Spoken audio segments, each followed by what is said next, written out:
Praise the Lord. இந்த மே மாதத்தில் 19ஆம் தேதி ஆகிய இந்த செவ்வாய்க்கிழமையின் காலை வேளையில் தேவ சமூகத்தில் வந்திருக்கிற ஒவ்வொருவரையும் கர்த்தர் தாமே ஆசீர்வதிப்பாராக. இந்த நாளிலும் நம்ம தியானிக்கிற தேவனுடைய வார்த்தை நம்முடைய பரிசுத்த வேதாகமத்தில் சங்கீதங்களின் புஸ்தகம் 77ஆம் சங்கீதம் 19ஆம் வசனம். Psalm 77 verse 19. உமது வழி கடலிலும் உமது பாதைகள் திரண்ட தண்ணீர்களிலும் இருந்தது, உமது காலடிகள் தெரியப்படாமல் போயிற்று. அல்லேலூயா. இந்த காலை வேளையிலே கத்தர் கொடுத்த அருமையான இந்த வசனத்துக்காய் கத்தரை ஸ்தோத்திரிக்கலாமா. இஸ்ரவேல் ஜனங்கள் எகிப்திலிருந்து வந்த பொழுது அவங்களுக்கு முன்பாக செங்கடல் அப்படியே இருக்கிறத அவங்க பார்க்குறாங்க. பக்கத்தில் சுற்றிலும் மலைகள், பர்வதங்கள். பின்னால் திரும்பி பார்த்தா எகிப்தினுடைய பார்வோன் ராஜா சேனையோடு கூட அவங்கள மறுபடியும் பிடித்து கொண்டு திரும்ப எகிப்துக்கு கொண்டு போக வேண்டும் என்று வருகிறான், படையெடுத்து வருகிறான். அந்த ஜனங்கள் பார்த்த உடனே அவங்க அப்படியே சோர்ந்து போய், என்ன ஆண்டவரே, அவ்வளோ அதிசயமாக எங்களை கூட்டிகிட்டு வந்தீங்களே, இப்போ எங்களை இப்படி விட்டுட்டீங்களே, நாங்கள் திரும்பியும் எகிப்துக்கு போனால் இன்னும் பயங்கரமான அடிமைத்தனத்தில் அல்லவா நாங்கள் போய் மாட்டிக்கொள்வோம்னு சொல்லி அவங்க பயப்படுறாங்க. அவங்க சோர்ந்து போய் இருக்கிறாங்க. ஏன்னா உண்மையாகவே யோசித்து பாருங்கள், முன்னால் கடல், ரெண்டு சைடும் பர்வதம், அவங்களால தப்பி போகிறதுக்கு வழியே கிடையாது, சாத்தியமே இல்லாத ஒரு இடம், ஒரு சூழ்நிலை. ஆனால் இன்னைக்கு நம்ம வாசித்தது போல கர்த்தருடைய வழி எங்கே இருந்துச்சா? அது கடலிலே இருந்தது. கர்த்தருடைய பாதைகள் எங்கே இருந்ததா? திரண்ட தண்ணீர்களின் மேலே இருந்துச்சு.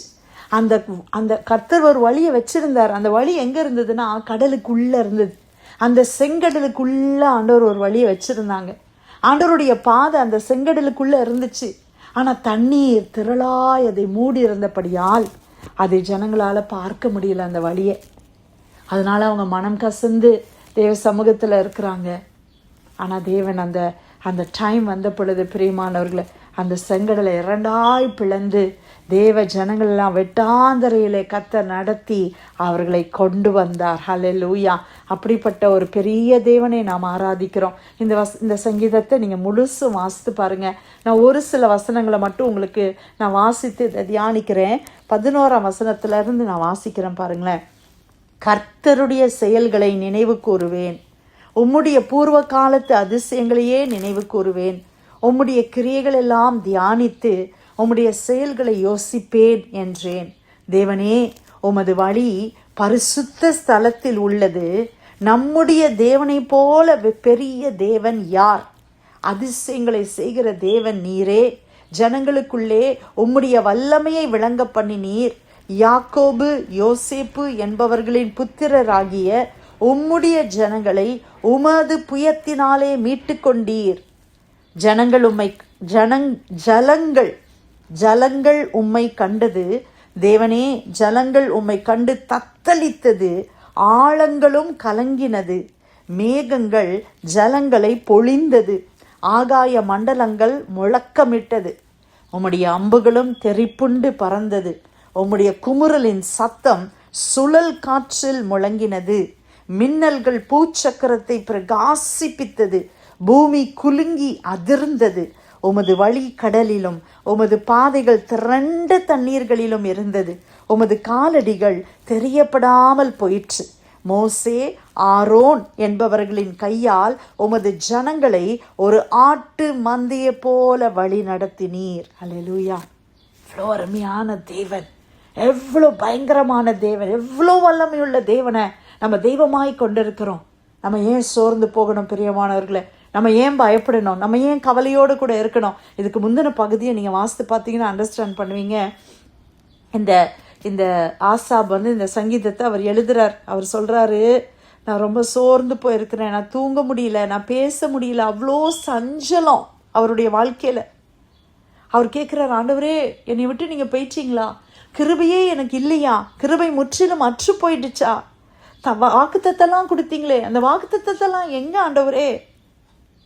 தேவன் இரக்கம் செய்ய மறந்தாரோ? கோபத்தினாலே தமது உக்கிரமான இரக்கங்களை அடைத்து கொண்டாரோ அப்படின்னு சொல்லி அவர் புலம்புறாரு. அந்த 10ஆம் வசனம் வரைக்கும் பார்த்தீங்கன்னா அப்படியே புலம்பலா இருக்குது. ஆண்டவரே, என்ன ஆண்டவரே இப்படி இருக்கு என் சூழ்நிலை, ஏன் என்னுடைய வாழ்க்கை இப்படி இருக்குது, ஏன் இப்படி ஒரு கசப்பு என் வாழ்க்கையில், என்னால் ஒன்றுமே பண்ண முடியலையே, நான் எதிர்பார்த்த எல்லாம் அப்படியே ஆப்போசிட்டாக நடக்குதே அப்படின்னு அவர் புலம்பும் போது தான் அவர் ஒன்று சொல்கிறாரு பாருங்களேன். 10வது வசனத்தில் அப்படியே அந்த டியூன் மாறுது. என்ன சொல்கிறாரு தெரியுமா? அப்பொழுது நான், இது என் பலவீனம், ஆனாலும் உன்னதமானவருடைய வலது கரத்தில் உள்ள வருஷங்களை நினைவு கூறுவேன். பாருங்க, சில நேரத்தில் நம்ம ரொம்ப வருத்தத்தின் மிகுதியில் என்ன செய்கிறோம், புலம்புறோம். அப்படி இப்படின்னு சொல்லி புலம்ப ஆரம்பிக்கிறோம். அது யாருடைய பலவீனம்? நம்முடைய பலவீனம் தான். நம்ம தான் அது பலவீனம், நம்மளுடைய பலவீனம் தான். புலம்புறோம் அப்படின்னாலே நம்ம ரொம்ப வீக்காக இருக்கிறோம் ஸ்பிரிட்டில் அப்படின்னு அர்த்தம், வேறு ஒன்றுமே கிடையாது. ஆனால் நம்ம என்ன செய்ய ஆரம்பிச்சிடணும், இந்த சங்கீதக்காரனை போல நான் ஆண்டவருடைய செயல்களை நான் நினைவு கூறுவேன். ஆண்டவர் பூர்வ காலத்தில் எவ்வளோ அதிசயங்களை செய்திருக்கிறார் தெரியுமா என் வாழ்க்கையில், அதெல்லாம் நான் நினச்சி பார்க்க போகிறேன். இன்றைக்கி தானே எனக்கு பிரச்சனை இருக்குது, ஆனால் முந்தி எனக்கு வாழ்க்கையில் எவ்வளோ ஆண்டவர் என்ன செஞ்சார் தெரியுமா, எப்படி அதிசயம் செஞ்சார் தெரியுமா, எப்படி ஆண்டவர் வல்லமையாக என்னை நடத்தினார் தெரியுமா, அதெல்லாம் நினைவு கூற வேண்டும் பிரியமானவர்களே.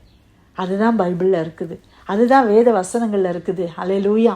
அதை நம்ம நினைவு கூற நம்ம ஆவி என்ன செய்யுது, அது புதுப்பிக்கப்படுகிறது, அது உற்சாகப்படுகிறது, அந்த துயரம் எல்லாம் மாறி அது சந்தோஷத்தினால நிரம்புகிறது. அல்லேலூயா. நம்மளுக்கு இருக்கிறதான அந்த பலவீனம் அப்படியே நம்மளை விட்டு அகன்று போகுது. அல்லேலூயா. நம்ம ஆண்டவருடைய வழிகள் எல்லாம் ஒரு வழியை பார்த்தோம்ல. உமது வழி எங்கே இருந்துச்சு? கடலில் இருந்துச்சு ஆண்டவரே. உமது பாதைகள் திரண்ட தண்ணீர்களில் இருந்துச்சுப்பா. உங்களுடைய காலடிகள் எங்களுக்கு அந்த டைமில் தெரியாமல் இருந்துச்சு, ஆனால் நீங்கள் எவ்வளோ அழகாக எங்களை நடத்துனீங்களப்பா. செங்கடலை 2ஆக பிளந்து அந்த வெட்டாந்தர ட்ரை லேண்டில் அப்படியே நாங்கள் நடந்து வந்தோமே ஆண்டவரே. எங்களுக்கு அது ஜீவ பாதையாக இருந்துச்சு, ஆனால் அதே பாதையில் பார்வோனுடைய சேனையும் தொடர்ந்தார்கள். எங்களை எப்படி ப்ரொடெக்ட் பண்ணீங்க.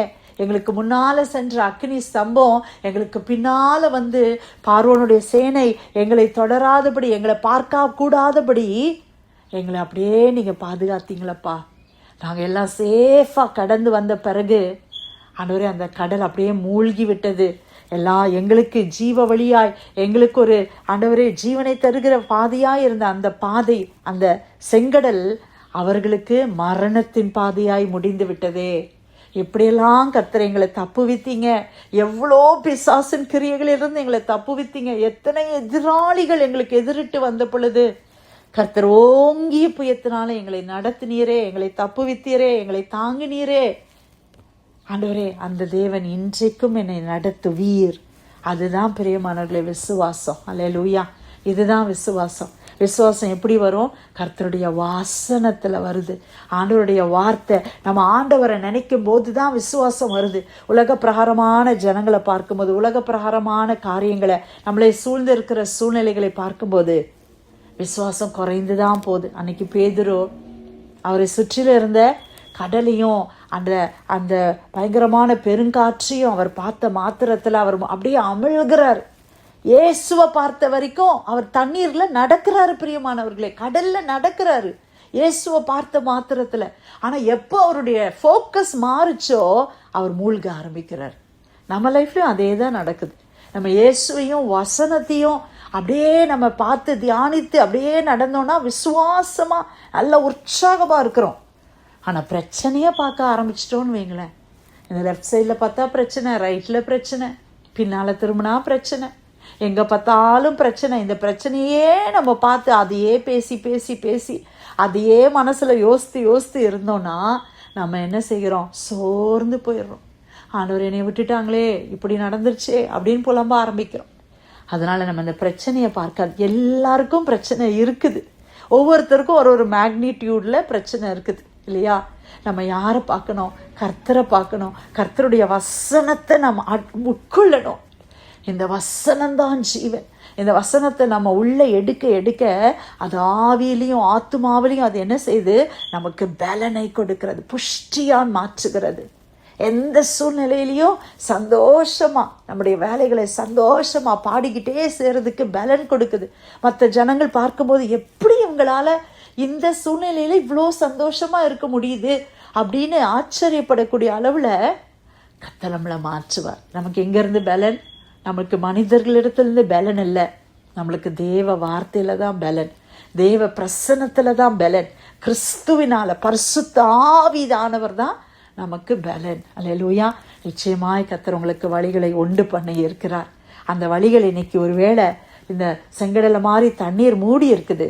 ஆனால் நேரம் வரும் பொழுது, காலம் வரும் பொழுது கர்த்தர் அந்த செங்கடலை பிளந்து நம்மை வழி நடத்துவார். இன்னைக்கு டாக்டர்ஸ் சொல்லியிருக்கலாம் உங்களுக்கு ஹோப்பே கிடையாது, உங்களுக்கு வழியே கிடையாது. லாயர்ஸ் சொல்லியிருக்கலாம் உங்களுக்கு வர வழியே கிடையாது, எல்லா வழியும் மூடிருச்சு, இனிமேல் வழியே கிடையாதுன்னு சொல்லியிருக்கலாம். ஆனால் நீங்களும் நானும் ஆராதிக்கிற தேவன் நிச்சயமாய் நமக்கு ஒரு வழியை வைத்திருக்கிறார். ஒருவேளை இன்றைக்கு அது கடலால் மூடப்பட்டு இருந்தாலும் அந்த கடலை பிளந்து வழி கொடுக்க என் தேவனால கூடும். நான் வெட்டாந்தரை வழியாக நான் கடந்து வந்து நான் கானான் தேசத்தை சுதந்திரிப்பேன். அந்த விசுவாசத்தோடு கூட நீங்க ஆண்டவரை பற்றி கொள்ளுங்க, வழி திறக்கும். ஹல்லேலூயா. ஏன் தெரியுமா? இயேசு கிறிஸ்து சொன்னார், நானே வழி. ஹல்லேலூயா. நமக்கு வழி யார் தெரியுமா? இயேசு கிறிஸ்து. He is the way. இயேசு நமக்கு முன்னால போனாங்கன்னா அப்படித்தானா வழி திறக்கும். பிரியமானவர்களே, நம்பிக்கை இல்லாத சூழ்நிலையில ஆண்டவர் வழிகளை திறந்து தன்னுடைய பிள்ளைகளை நடத்தினார் அல்லவா? அதே கர்த்தர் இன்றைக்கும் நம்மை நடத்துகிறார். நாளைக்கு நம்ம பிள்ளைகளையும் அவர் நடத்துவார். ஹல்லேலூயா. அதுதான் தேவன் மேல நமக்கு இருக்கிற பெரிய நம்பிக்கை. இன்னைக்கு கொடுத்த வார்த்தைக்காய் ஆண்டவருக்கு நன்றி சொல்லலாமா? சங்கீதம் 77:19 உமது வழி கடலிலும் உமது பாதைகள் திரண்ட தண்ணீர்களிலும் இருந்தது, உமது காலடிகள் தெரியப்படாமல் போயிற்று. கர்த்தர் கொடுத்த நல்ல வார்த்தைக்காய் ஆண்டவருக்கு நன்றி செலுத்தி இந்த பிரேயர் லைன்ல வந்திருக்கிற யாராவது நம்ம ஜெபிக்கலாமா?